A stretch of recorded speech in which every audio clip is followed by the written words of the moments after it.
প্রথমেই বলি আমার গলার সুর কিন্তু ভীষণভাবে খারাপ হয়ে গেছে। আমার কথাগুলো যে নাক দিয়ে বেরোচ্ছে সেটা হয়তো আপনারা আমার গলার সুর শুনেই বুঝতে পারছেন। আর এই যে লবণ চিনিটা দেখছেন, আমি আমাদের ওখানকারই একটা নদীতে মা গঙ্গাকে অর্পণ করতে গিয়েছিলাম। আমাদের মধ্যে যে বাচ্চা-কাচ্চা হয় তখন নাকি লবণ চিনি অর্পণ করতে হয় মা গঙ্গাকে। কিন্তু আমি আমার ছেলের ৪ বছর পূর্ণ হয়ে গিয়েছিল তবুও করেছিলাম না।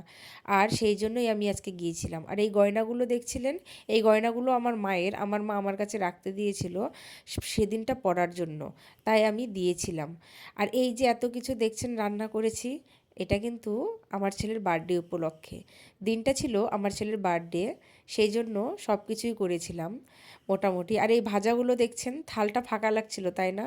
মাছ ভাজাটা আমিই খেয়ে নিচ্ছি, তার কারণ সব দিয়েছি থাল সাজিয়ে, কিন্তু আমার না ভাজাগুলো দিতেই মনে নেই। ৭ রকমের ভাজা ভেজেছিলাম কিন্তু একটাও দেইনি। যাই হোক, আপনারা আশীর্বাদ করবেন আমার ছেলেকে। রাধে রাধে।